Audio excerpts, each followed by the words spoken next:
I hope you're good. I just went live. I was going to bring you on, but we're live right now. I can't hear you right now.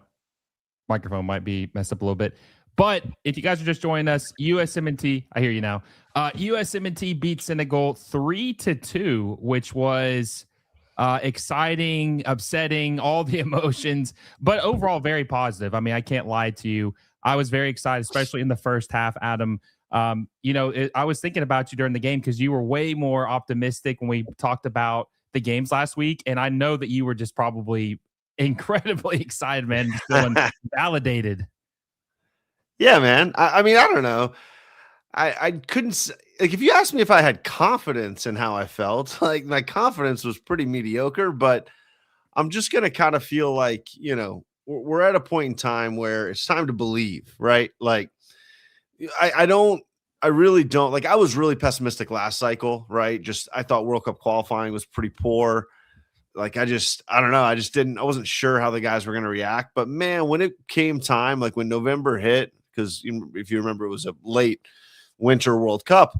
When November hit, I was jacked up and I was like, let's do it. I believe in these guys. I believe in the ability to overcome weaknesses. I mean, the problem is, like, every single team who's ever made a run, no, maybe not like made a run and won something, but like making a run for us, we talked about it. It's like quarterfinals would be a great run. Everybody has flaws. Like, none of these teams don't have flaws. None of these teams have perfect coaches, right? It's just about, like, can you catch lightning in a bottle for a World Cup? It's like 3 weeks. Catch lightning in a bottle 3-4 weeks, and kind of like along the journey maybe upset a couple teams. And we did some things tonight that showed that that's possible. We did some things tonight that showed us that it might not be possible. So I'm excited to talk them through. Yeah, so real quick, guys, if you haven't already, make sure you guys give us a like down below. Helps us out. Make sure you guys share with a friend. We're going to have Adam on here for the episode or this live stream. Derek Ritchie from the Straight Red Card is going to join us eventually when he's done with his broadcast. We got a fun night planned, a lot of stuff to talk about. So it's going to be very, very exciting. Make sure you guys share and like down below. Okay, so I'm going to give you the floor because when Derek comes in here, we'll get his perspective. Let's talk about the first half, right? First 15 minutes looked really, really good. What was the thing that stood out to you most early on in the game? You know what really stood out to me and what I was looking for was Pulisic.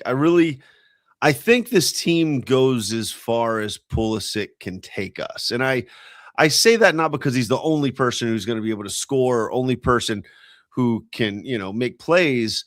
It's just like, we are so much worse when he is not at his best, right, Will? I mean, we know that. Like, and we are so much better when he is bright and confident and feeling himself with the national team. And so it just raises the ceiling. So my biggest positive was he looked awesome. I mean, not just the goal and assist. He had a run right away. I mean, it might have been in the first 2 minutes, right? He had a run where, he beat someone. It was a little give and go action. Beat another guy with a quick touch, crossed it back into the middle, and nothing happened with it. But it was like really definition of bright. You're like, oh, okay, he's here. And then he was just involved in, so much good stuff going down the left-hand side, including obviously 2 goals tonight. So pumped to see him play that well, right? I mean, I hope everyone is. Like, dude, I am so happy he's playing well because we talked about this, and he never really has a form where he's like this an entire season. It's normally like 3 to 6 months. Then there'll be a fall off, an injury, whatever it may be. You and I know he's been through a bad spell the last couple months. This is like the perfect time for him to do what he normally does and turn it on. And he was just so good in the first half, man. He was so explosive on the ball on the left side. That beautiful pass to Dest, who looked really good, by the way. Sergiño Dest is back. That was awesome to see. And it just looked like the attack just had so much potential. And I'll tell you what, you know who else I loved tonight?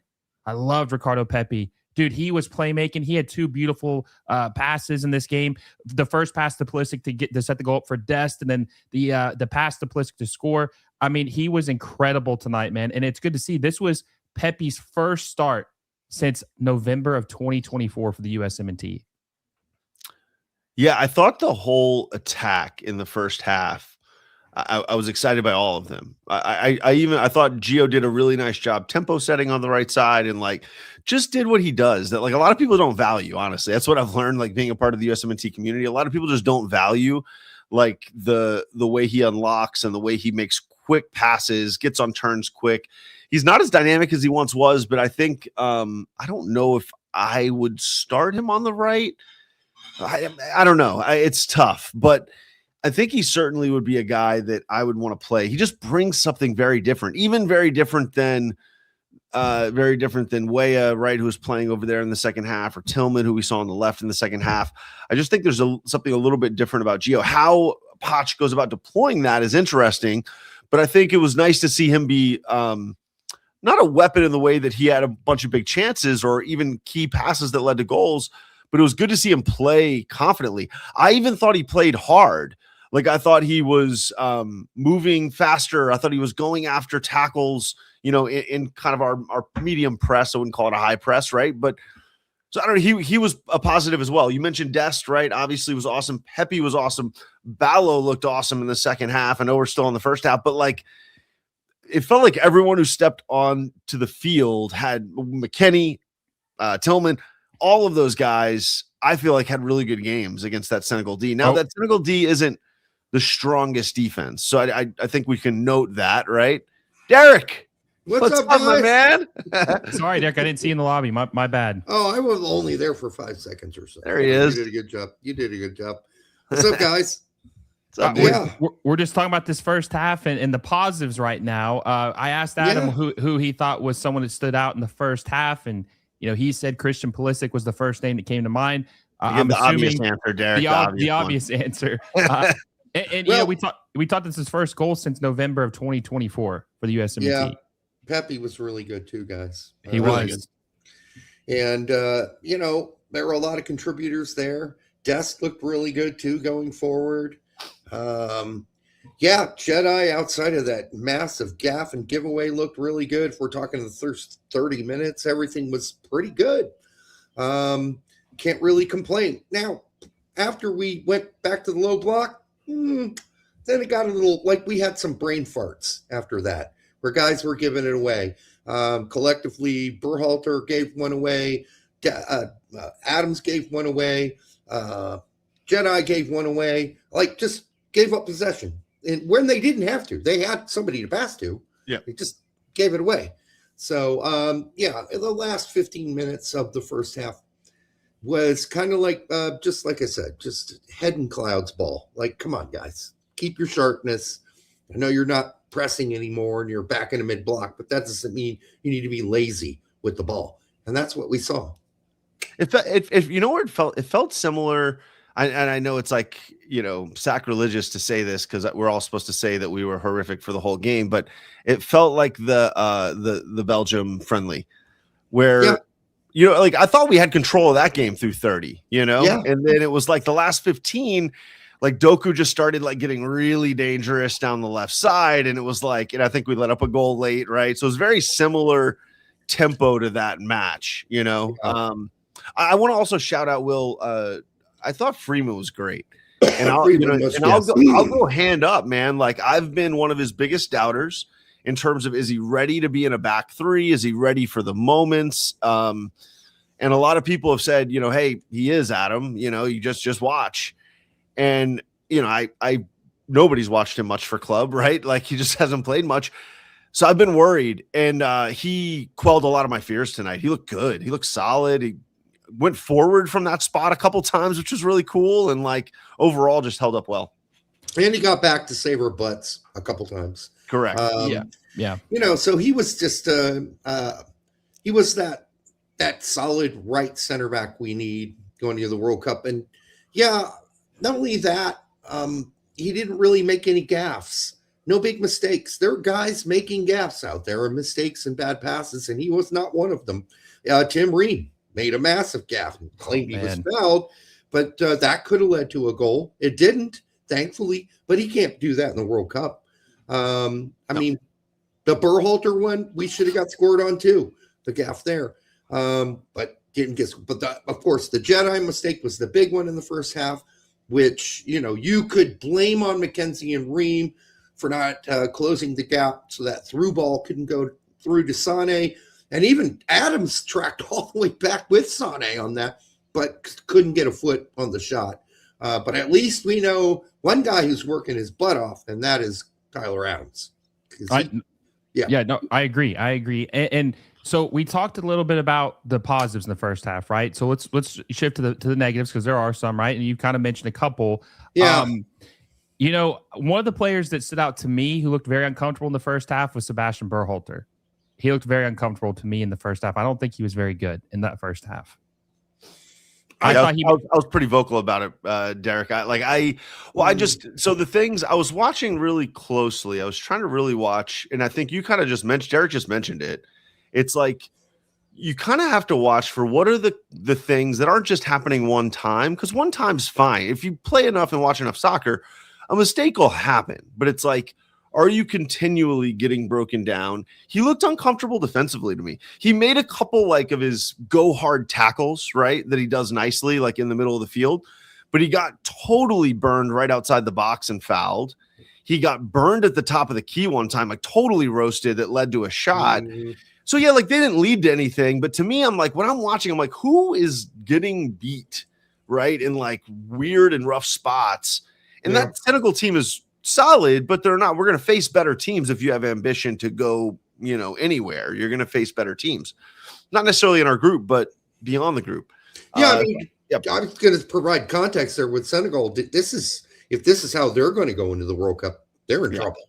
They're in trouble, because this did not look like the Senegal I think we would have all expected, or the Senegal that we saw play Morocco in the AFCON finals.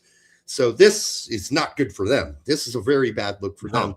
But you're right. I think Berhalter moments where he just looked a little out of place, and can you really blame him? This is not really a holding spot next to Adams. It's not normally what he needs or is being asked to do at his club, and has been rarely asked to do on this team. Not that kind of holding role. He was literally, he and Adams were the guys early on, at least, right in front of that back three. And it's just not normal for him. So, but that's Poach's decision. That could have been Tessman, right? Or it could have been McKennie, depending. When we can get into the weird ass subs, but I don't understand. Let's talk about that real quick, because this was a weird lineup, right? This is kind of like a very weird makeshift. And then obviously he subbed out 10 people. There's two friendlies left, right? This game and then Germany. Were you surprised that we did a half and half like this? Maybe you do that in the second game if you don't really care, but wouldn't you want to see your ideal lineup in one game or at least one half? So it felt like a hybrid, right? Pepi, I don't think, is the starting 9 on this team. He did play well, and Matt Turner, is Matt Turner the starting keeper? No, right? So it's almost like a blend of. And then obviously we know where Richards is right now, but so it felt blended, and Berhalter felt blended, but then he didn't really play McKennie in the midfield at all. And with the roster makeup, everyone, including me, was like, so he's probably going to play McKennie there because he feels like, he not going to have Tessman, and he's weak. He didn't. I am very, very, very worried that Sebastian Berhalter is one of our starting midfielders. I don't think he's going to be. I do think that McKennie does drop there, or Tillman does, because Tillman played next to Roldan. They dropped him from the LAM spot back to the CDM spot later in the second half. I have some worries with Tillman there. No, I do too. But defensively, just look at every other national team friendly that was played today on the schedule. There were numerous ones. The only team to do 10 subs at halftime was us. The only team that played 11 subs total, which is what we did, was us. We were the only ones to do it across the board. And I haven't looked at all the friendlies. I looked at 4 or 5 today. Japan, the Cape Verde, Serbia. Nobody's doing that. Are you telling me Poach hasn't figured out who his top 15 or 16 guys are yet? I know. Does this Oprah Winfrey? Does everyone get a prize? Does everyone get to play? I don't understand this. Now is the time where you play your starting 11 and you give them a rest if you want to. It's 65 minutes or 60 minutes if you really want to be gentle. And you put in 5 other guys that you think have a great chance of playing in the World Cup. Not everybody and their mom should be playing right now. And that's what happened today. But Derek, this is the thing, right? Like, you make great points. Are we going to, he's going to got to bring Tillman there. He's got to bring West there. Like, the evidence is like, this is the game before the game, right? Like, like, if we're not playing Tillman back there now, then are we just going to throw him in there in the World Cup? If we're not playing West back there tonight to get him some reps there, are we just throwing him in there? Like, that's why I think we're going to see Berhalter. Like, I think that is the path, unless it goes absolutely horrific next game.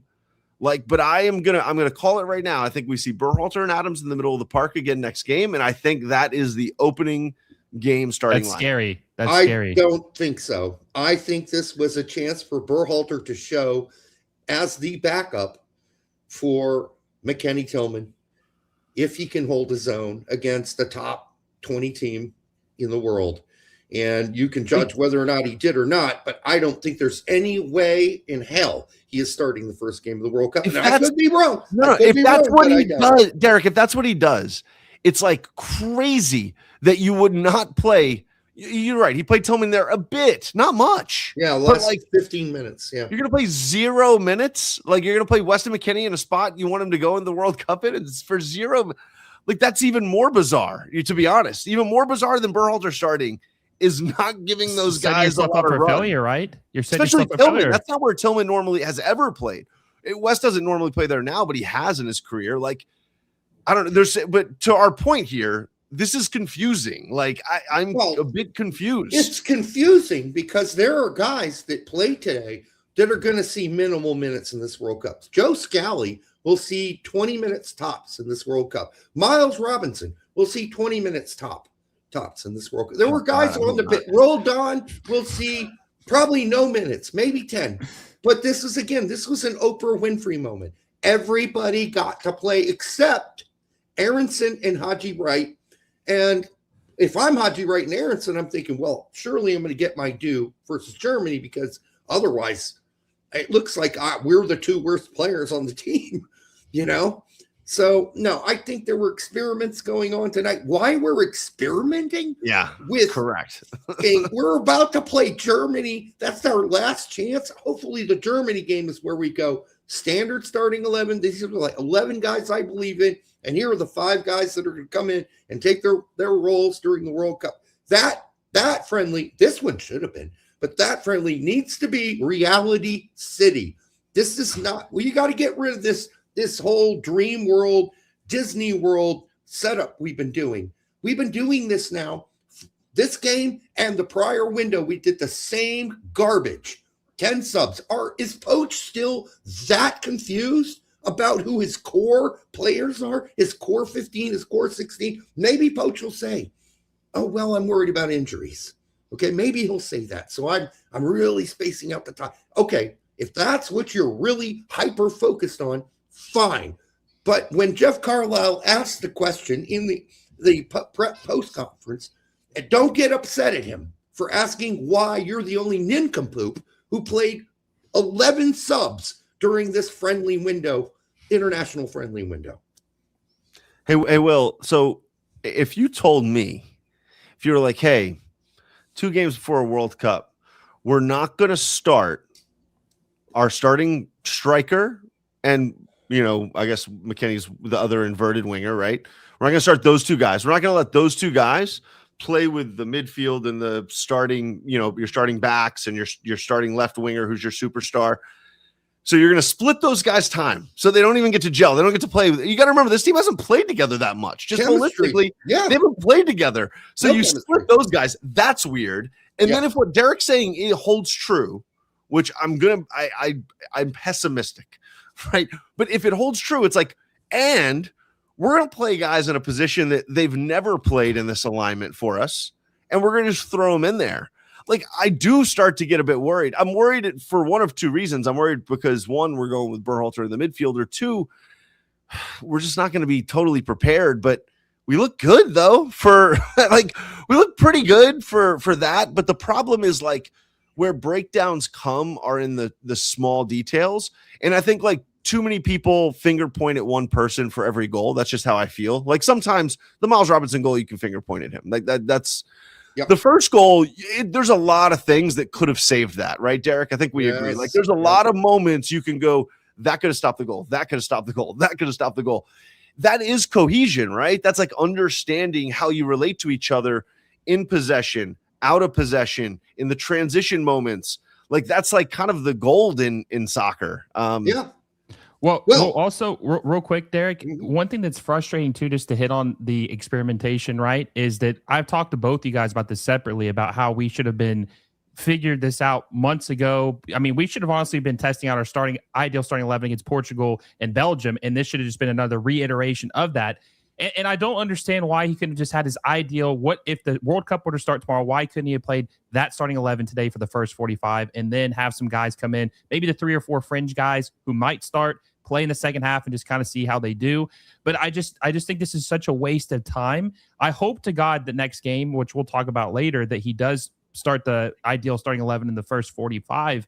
But it just feels like this is why a lot of people think that he's not fully committed and that he's just not taking it seriously. Or he's just not a national team coach because nobody else is doing this.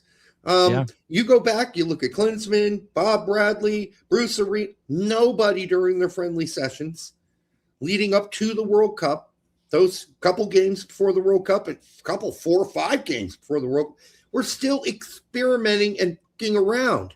Nobody does that.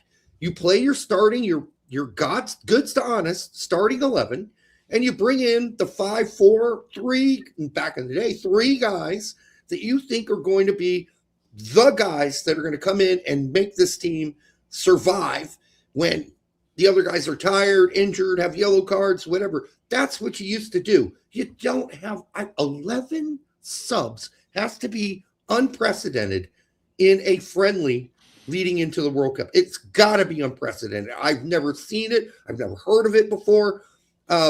At one point, I was wondering, do you think he's going to bring in Aronson and make it 12? Is he going to sub out one of the guys he's already subbed in? And Brett and I were joking. Yeah, it could be. He could do it. He could do it. He's that nuts. Were you guys, either of you, surprised that Freese didn't play at all, that he brought in Chris Brady in the second half instead?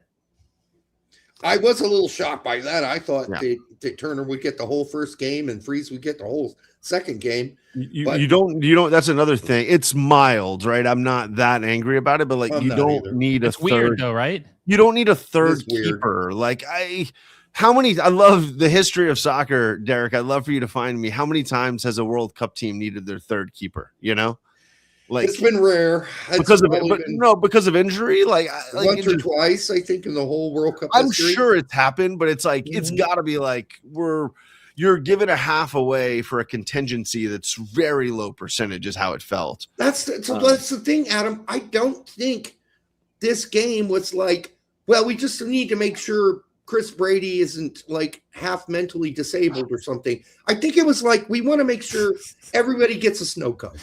Everyone gets to play, except for Aronson and Wright. Everyone gets to play, all right? And Aronson and Wright will probably play the next game, okay, versus Germany. They'll be coming into subs for that one. And so now everyone has got an ice cream cone.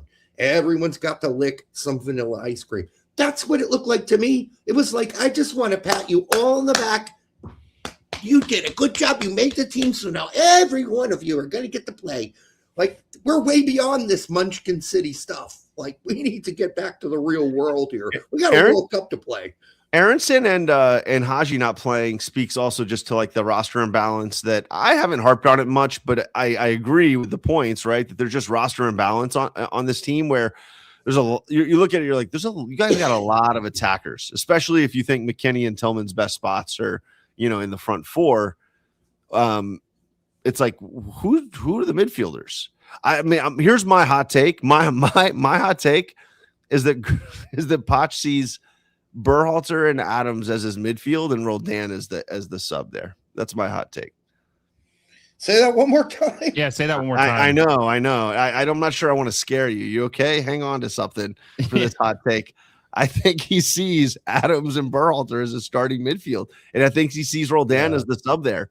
And I don't think he sees that he needs like a ton more in those spots. He mentioned trying Gio there, Tillman there. I think he sees that as like a bit solution or like a last case solution. If he doesn't see So McKennie and then Tillman has a real backup spots there next to Adams, the problem is, I mean, we can talk about this first, but then he's blind, number one. And number two, he really needs to take on the reality that it's very possible in this World Cup that Adams gets injured or gets a couple yellow cards. Very possible. Oh, yeah. And is out for whatever extended amount of time. Now, what are you down to? You're going to start Tillman and McKennie at midfield? You're going to start Reyna and Tillman? Who are you starting as holding midfielders going forward? This is the disaster of this setup of this roster. Miles Robinson is a completely superfluous player. He does not need to be there. We have plenty of guys who can play center back, including Scally and Freeman. So the idea that he is on this lineup, number one, is ridiculous. And number two, we needed somebody like a Tessman as a precautionary backup for a guy like Adams. No, is Tessman Adams? No, but he can play the CDM role. And or Morris, if you want to go that far. I'm fine with Morris too. Yeah, did Morris play great for us? No. So anyhow, it goes so deep right now as far as like concerns going to the World Cup. But then again, we won the game 3-2. So well, what am I worried about? I have a stat for you guys. I think that's Sebastian Berhalter has started, I believe, 4 out of our last 5 games. Oh no, Roldan started against Paraguay. So 3 out of the last 4. He has had Roldan. I mean, he has had a mixture of, because we didn't have Adams. He's had a mixture of Morris, Roldan, Tessman. I think Johnny got a start, and Berhalter. And of those guys, Berhalter's the guy that got the most starts in our last 5 games. Well, obviously, that's Tessman on your side, right? That proves a point that maybe this is a reality we need to start and have to embrace as we head into the first game of the World Cup. Maybe so. I hope not, but I hope not too. But it's just the evidence is just pointing in one direction here. Now, you're right. What we see against Germany, as crazy as tonight was in some of those ways, I think it will be kind of probably the way that he envisions us lining up. God, I hope so. I'm worried. I don't know. This guy's insane. This guy's Poach is insane. Poach he's a lunatic. He's setting new precedents about how you prepare for a World Cup. He's playing 4D chess. Could go any way right now. I'm here for it. Well, but listen, I'm excited for it. There are things to be pessimistic about, but we did win.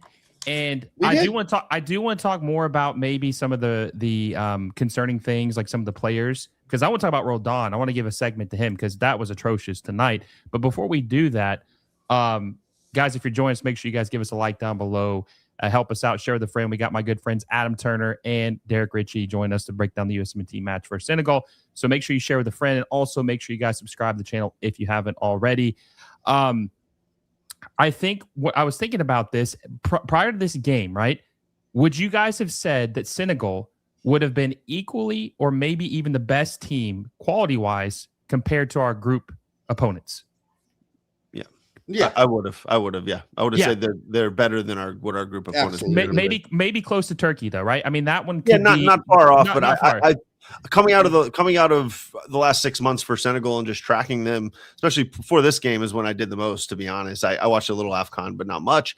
And just tracking them, I was like, "Ooh, this is a dangerous squad." I mean, the history of not Northern African teams, but sort of like the Central African teams, has been, unfortunately, great rosters with great names, but little team unity and little team chemistry, and not a great, just didn't play together well as a team.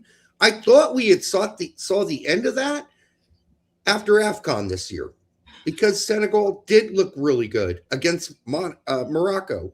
They did look good through the whole tournament. What we saw tonight was more of the sort of disheveled, unserious defensive play, getting caught several times on defense. Whoa, oh my God, we're being countered.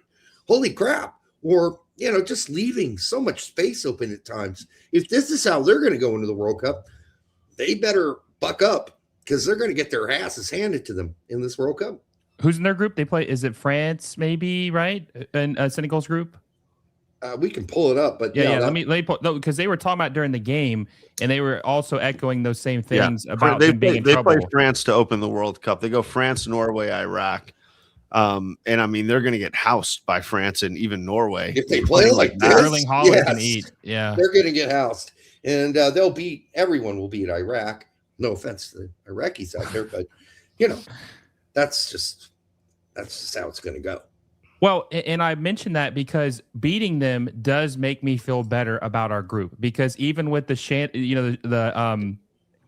antics of the everyone gets a turn to play, we still won, right? Yes. Even though at one point it felt like maybe we might choke it away. I've talked to both of you guys about how it feels like we can never put a full 90 together. If we look good in spurts, the wheels just fall off shortly after, and then all the progress we made is just out the window. I mean, at least we held on and we got a result against a decent team. I mean, like you said, they're not playing very well, but they're still a very talented team. They are, but that first 30 minutes, how many giveaways did they have in their own half when we were doing the high press? Like, they look like clowns out there. They're giving the ball away left and right, like for free. So they can't go into the World Cup doing that. And I guarantee you, we don't have the best high press in the World Cup. Not even close. Yeah.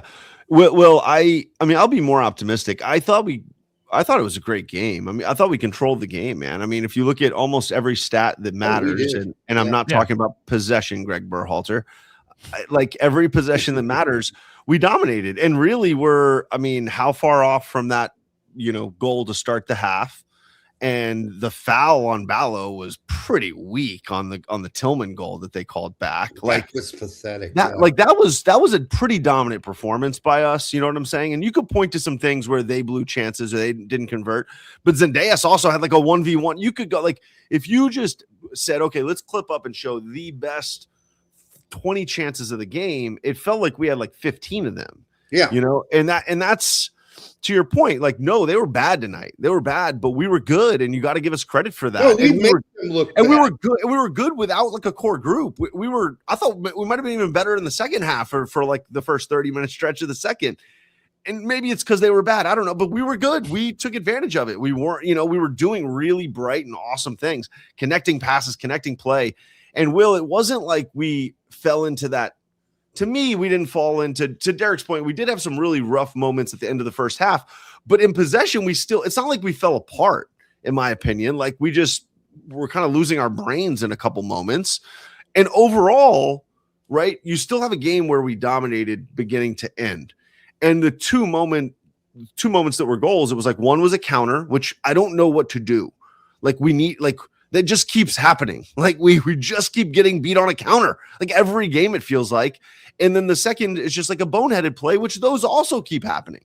Well, so, and you could say, well, Miles won't play in the World Cup. I don't know, man. Like I've seen that from a million guys who have played. So I'm worried about those two things. If something's going to hold us back, it's like Australia plays their balls off and we make an error and lose 1-0, right? Or, in the first game, right, we control the game, but they catch us on a counter, Well, let me ask real quick about the first goal, because I'm curious to see what you guys think about this. Now, I think Adam mentioned earlier that it's maybe collective. It's not really too fair to pinpoint one person for giving up the goal. But who would you say was most at fault in conceding that first goal? Jedi, yeah.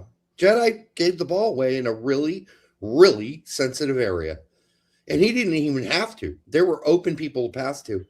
That was just a boneheaded. If we go back to boneheaded, that's the problem. We made, if I added them up, probably 8 boneheaded losses, giveaways today that were totally unnecessary. We only got punished for one of the boneheaded giveaways.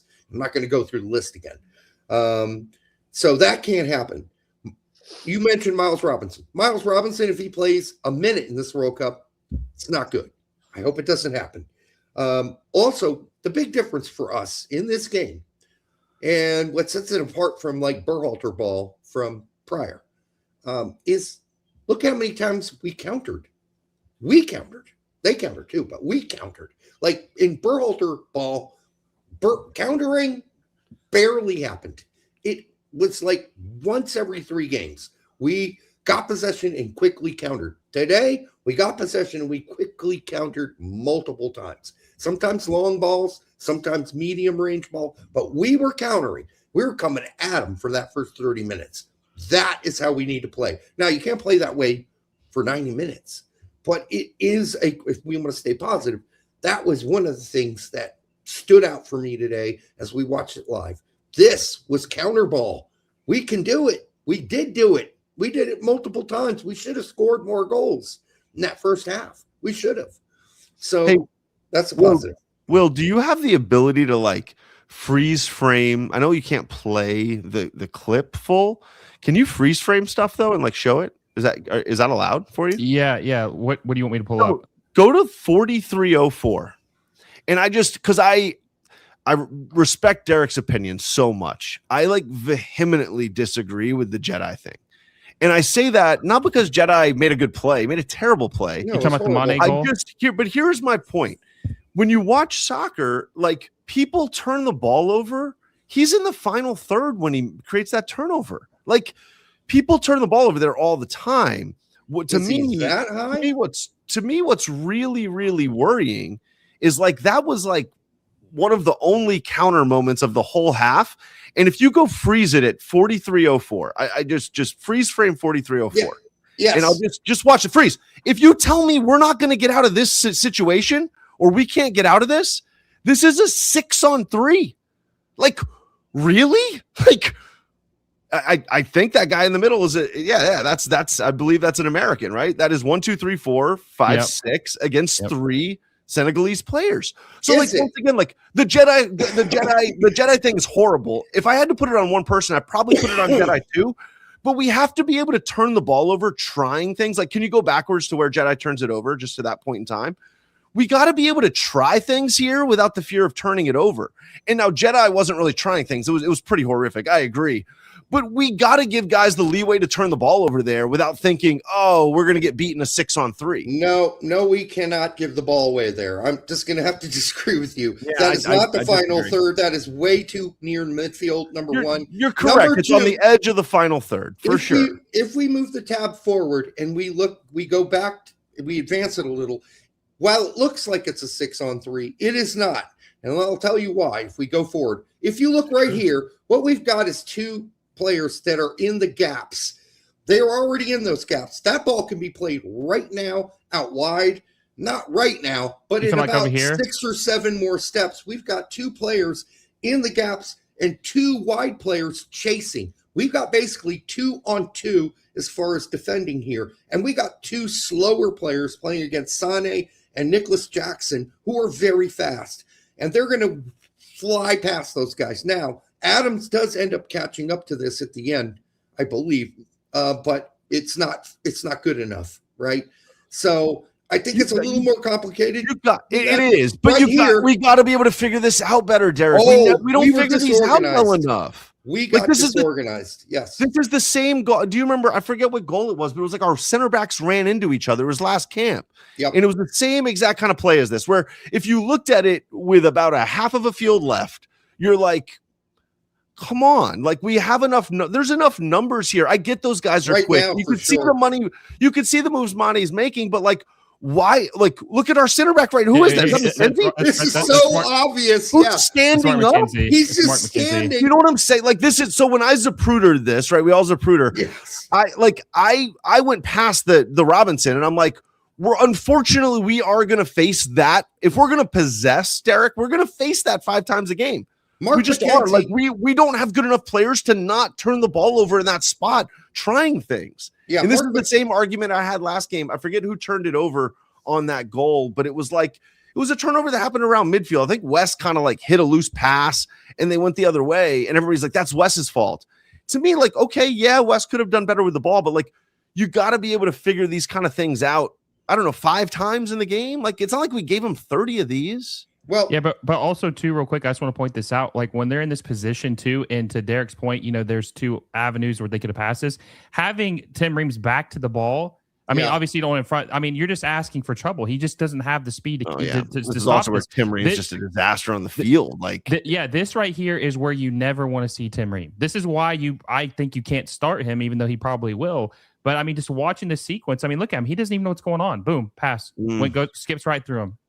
Now, I'm not saying he could have blocked it completely, but damn, I mean, he was non-existent.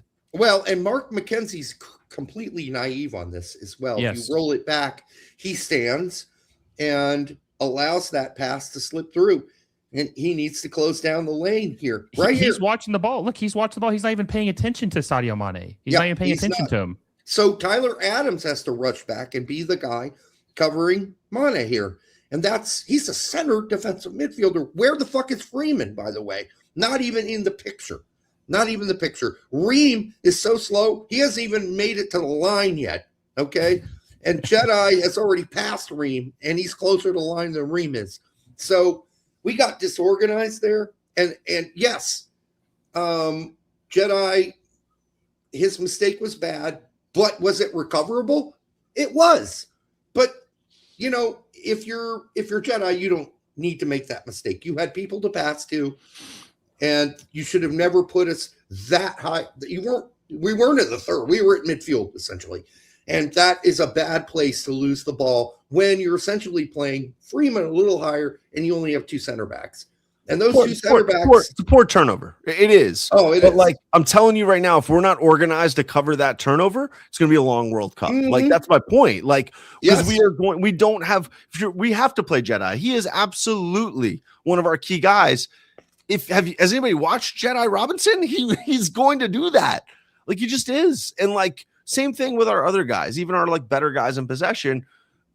And are we trying to possess, you know, like, and I just kind of keep going back to that. And I'm really interested to see, and it's my biggest worry. It always has been, right? I think I said it with you last week, Will. Like, my biggest worry with this team is like, are we a possession team? Is that what we're trying to do? And if so, I do think there's a world where we could get upset by some of these group stage teams, because plays into, you know, Australia's built to cover us in possession, right? Like, they're going to set up to cover us.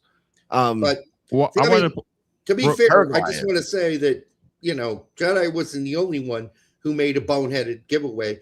Like I said, Berhalter made one, Ream made one that could have cost us big. And those were in worse spots, Derek, in my opinion. Like those were way higher percentage chances that they were in our end. Yes, those were really bad. This one could have been prevented, but Jedi, again, love Jedi. He's going to start for us. He's a great player. But he cannot make those kind of mistakes at the World Cup. They will eat us alive. Yeah. Real quick, too, this is the second goal. Now, obviously, we know Miles Robinson had a horrible giveaway, but I just want to point out, look at how much space Sadio Mané has right here. Just ready. I mean, look how much space he has. Where's Berhalter? Where's Adams covering that space? Look at this. Yeah. This looks like João Felix corner kick space on that first goal. We see Berhalter. We don't. Where's Adams? Is my question. He comes eventually. Is this Adams right here? Okay. No, that's Miles, I believe. Oh, that goalkeeping decision as a former goalie, it just hurts my heart to watch that goalkeeping decision. Yeah, he did not go all out on that. He needed to, like, it's me or the ball. You know, I'm going for it. And if it means I take a foot in the jaw, I'm going for it. And he didn't. But if we ever give any space like this, it's going to get ugly. Like, if we don't get, I mean, look, obviously this is a makeshift team in the second half. This isn't like, you know, the ideal starting 11. There's a lot of guys hopefully we'll never see the field. It's the Oprah lineup. Yeah. It's the Oprah lineup. Everyone gets a gift, but my God, this is bad. who is this trying to clear it? Was that Miles trying to clear this also? I believe, yeah. Yeah, I mean, this is bad. This is no man's land. You don't ever want to get caught like this. And it's very concerning that the midfield or whoever is just letting Mané. Sadio Mané should never have that much space. I mean, holy shit, man. I mean, that's crazy. I'd love to know the distance between. I'm assuming that this is. I can't see the numbers very well, but the distance between the two players he's in between, that's what. Probably how 30 did we yards? Get caught out on this, though? Can we rewind it back to see how we got stuck in this ridiculous situation in the first place? Somebody passes it back. They're playing it backwards. They're playing it Miles. back. Yeah. He's playing it back to Miles. Sorry, I got to turn the volume up. Go ahead. Yeah. So plays it back to Miles. And Miles doesn't see the attacker, so he tries to play it back to Brady. What an idiot. and it deflects. Oh, Obviously. that's on Miles Robinson. That's what I'm saying. Like, that's ignorant. Like, sometimes you can point to three. On this one, it really just becomes about one guy. And like, even as much as the goalkeeping thing hurts my heart, I can't even like blame him too much. It's just like, that's Miles. That's Miles Robinson should retire after this. Like, this is horrible. Like, he has been bad all season long in Major League Soccer. He's not been good. Yeah, he's not been good for Cincy. Why is he here? He's superfluous. I said it before. This is unnecessary. We don't need this many center backs on this team. He's not going to play this World Cup, especially after that. I hope not. This is just ignorance. Not even knowing who is around you and where they are. Like, I think that's your Joe Scally, job as by the a way. center back.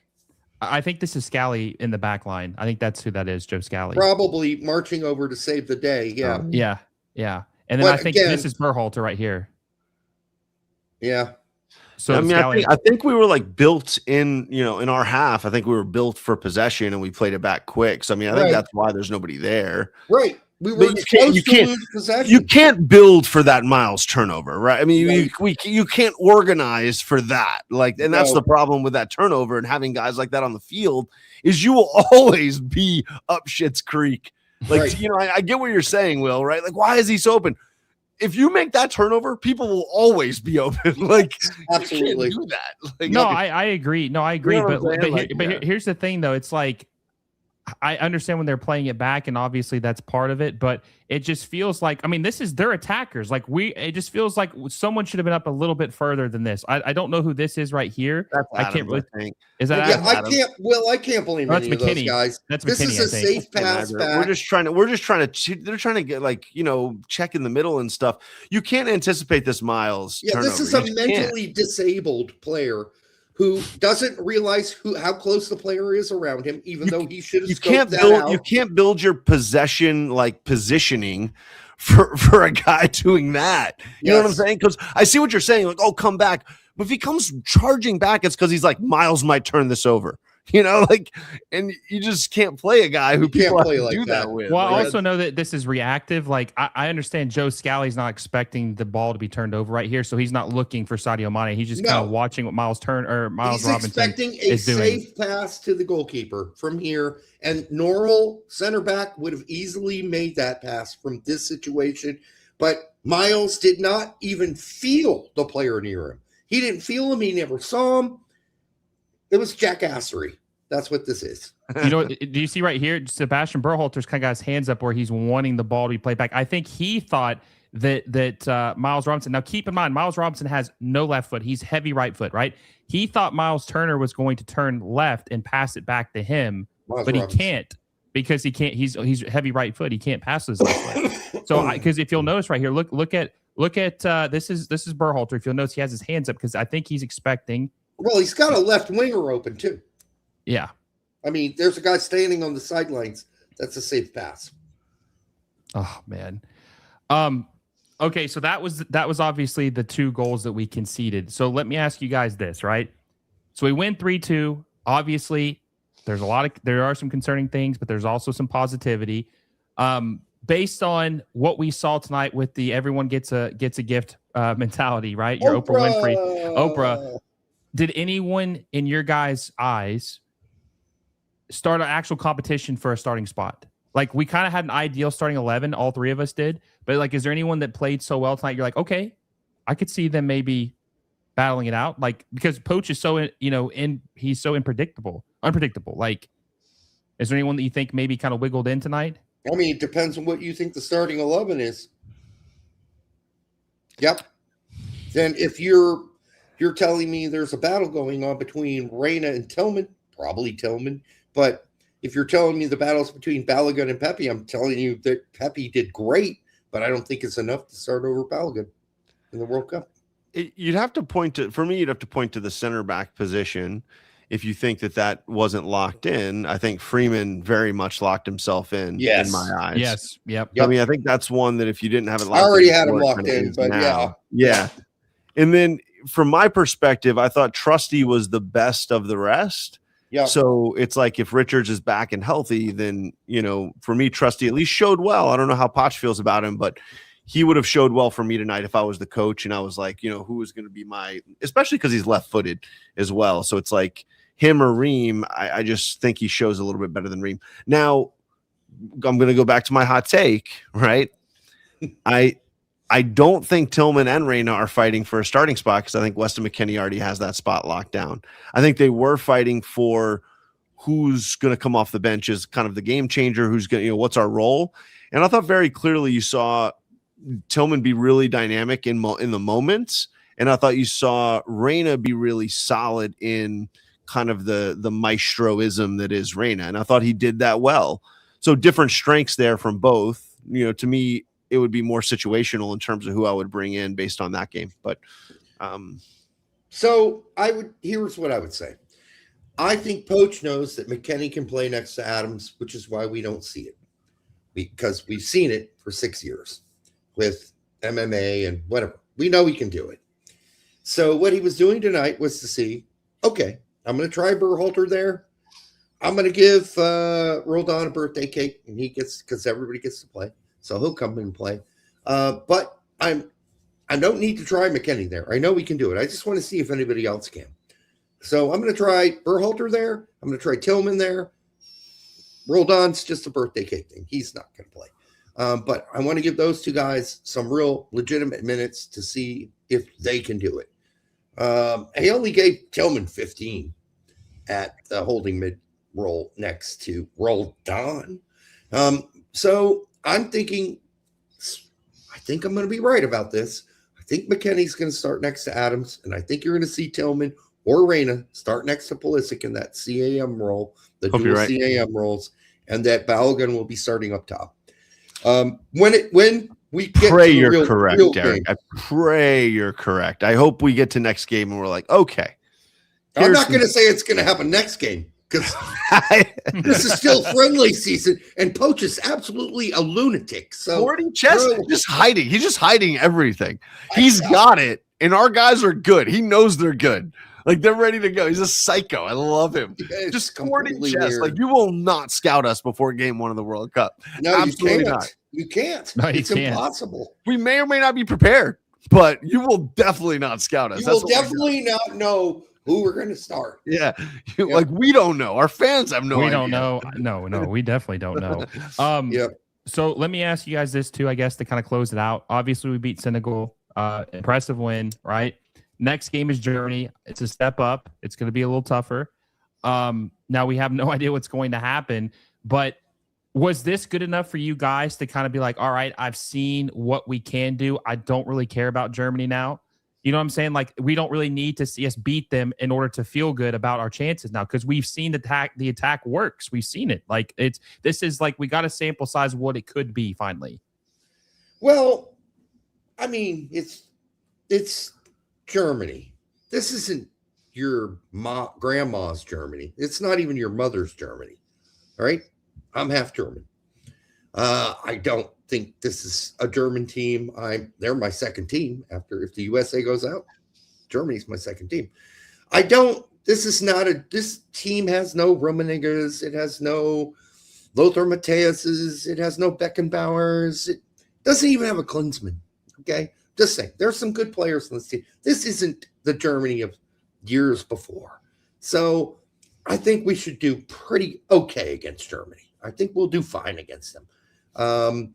So is the Germany game critical? It's critical to me in the sense that I need to know that Poach has figured out who his starting 11 is and who his 5 subs are. That's what I want to see. I'm not probably going to get to see it because he's probably going to do something freaky like this again. So, what do you think, Adam? Is it important to get a result? Yeah. To Derek's point, it's not, we're not talking about, 2000s Germany or even the 2010s Germany. Like, it's really, they're very down just in terms of, like, they went into every World Cup. I feel like my entire childhood and early adulthood. And it was like, they're going to win. Yeah. Like, they are a very serious contender. And I'm going into this World Cup looking at the roster and looking at the results recently and being like, gosh, like, I bet they'd be jacked up about making the semis, right? For Germany is like not a place they've been. So my expectation is that we show progress in one specific area, and that's the blunder area. And I don't know who he'll play. I don't know who will play an Oprah ball over the last 30 minutes. Hopefully it's just 30 minutes. But like if we go with a solid version of a top 11 or 12 or 13, even if it's not who I agree with or who Derek's kind of, telling us he thinks it'll be, if that's what you're doing against Germany, then you better show me that one, you can compete with that level of team, be competitive, right? Doesn't mean win the game or dominate, but you better show me that this is like paying off, because if not, then I'm even more confused than I am right now. The specific area I want to see growth is I just want to see us not botch.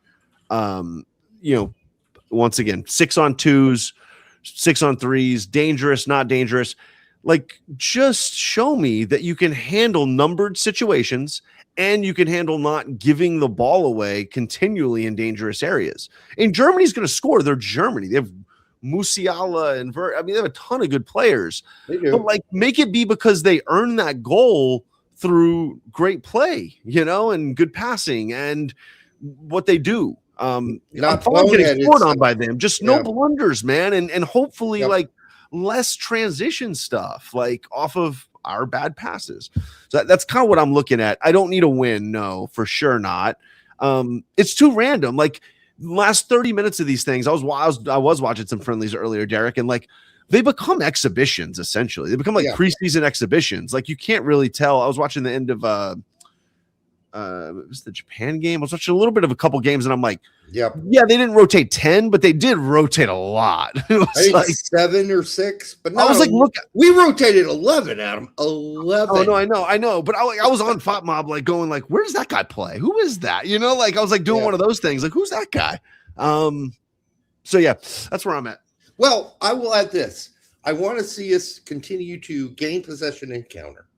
Like, if I continue to see more of that, that'll be good. If it's only 4 or 5 times a game, that'll be a bonus, because we did it probably about that amount today.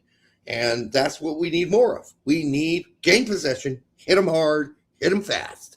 Mm-hmm. And that's something the Berhalter teams completely lacked. There was counterattack. No.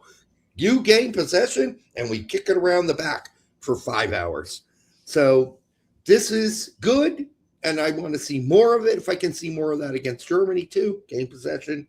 Now, again, we will only be able to play high press for so long, so expect another good 20, 25, 30 minutes at the beginning of the game, and then again, dropping off to a mid-block, because that's just what we do. We've been doing it for 5 games in a row. That's what we do. We start off hot fire, and then we just drop back to a mid-block and rest for the last 15 to 20 minutes of a half. So we're probably going to see that. But I just want to see Poach. This is all on Poach for me. Can you find your 11? And can we find our core 15 players, core 16? That's what I want to see. Who are your boys going into the World Cup? Who are they? That's what I want to know. Probably we're not going to get to figure that out, but that's what I would like to know, right? I've known it with every other manager we've ever had. For good or bad. Yeah. No, you're right. Like, for good or bad, like, I was sure, right? A lot of bad with Berhalter, in my opinion, in terms of some of those guys. But like, I knew that guy loved Jesus Ferreira and he was going to play. Like, that guy was going to play. No, I agree with that. But I'm hoping, my takeaway is I would like to see as close to our ideal starting 11, at least get 60 minutes together against Germany. That would be great. And, even if they went close to 90, I know some people might be upset with that because they say that's just too much. You'll get injured. But I mean, we are going to have, this is like a rare circumstance where the friendlies are a week apart. And then we have like a week until the first World Cup game. Paraguay is a week after Germany, right? Yeah, pretty much 6 days or something. Yeah. So, I mean, would you be upset if they played full 90, the ideal starting 11? I don't want to see anybody play full 90. I don't want to see play full 90, no. Or maybe not full 90, but quite a bit, though, right? 65 minutes. Yeah, 60. I would rotate some guys out maybe early in the second half, and I would like to see them play more than one half. I would ideally, maybe you could pull a couple guys out that you're more worried about injury or have a small knocks, but like, what about freeze for 90? Majority of the core group to play in the second half together, Will, to your point, and then start to rotate them after 60-ish or something like that. If Freeze is the starter, he's got to play 90, I think, because he Yeah, didn't it's play at fine. all. Keeper's fine. Keeper Yeah. and center back actually are kind of, I'm fine with that, but more Yeah. the heavier load positions yeah. I want to see all get out of the game. And I don't think we're going to see Richards against Germany. I think his first game will be against Paraguay. I don't think you may not see Richards. Yeah, just from what I'm hearing. I know until the third game. Of third the group Turkey, stage. Yep. Really? Wow. Yep. Well, it's what I'm hearing. So maybe so is the ligament rumor true? I mean, they're still. You buy him 2 weeks with that, and that's like the thing about the hard part is somebody who's suffered through a lot of ankle injuries in my life is basketball player. Yes. Yeah. You can probably go on it, but he's just not going to be 100, if you want him at 100, right, or close to it, then those weeks matter. And it's like every single World Cup game buys him another week basically to recover. So, yeah. So if we beat the first two teams, if we beat Paraguay and Australia, then we may not even see him in the Turkey game, honestly. That's true. Yep. I'm not going to count those chickens before the eggs hatch. Yes, I'm not counting them either. Hey, here's a funny one for you. I was like sitting watching, or seeing the scores. I was watching a little bit of a couple of the friendlies today. And, I noticed that like Cape Verde beat Serbia 3-0, right? That was really crazy. Yeah, I know. Crazy. And I'm sitting there, and here's where my brain went. I went, does Serbia YouTube have like a Serbia moves and a straight red Serbia? And are they out there somewhere? Like, is the Serbia YouTube community, soccer community, doing a show right now, freaking the F out about losing to Cape Verde? Who played on Cape Verde? I know aren't they a Dutch colony? They're another Dutch colony. Yeah, I think so. They? Yeah. So who knows what's Any switches? They could have some crazy guys. Nice. They weren't good enough for the Netherlands. Yeah, that would be funny. Yeah, there's a Stan SNT maybe out there ranting on Twitter right now. SRBIA, Stan Serbia. All right.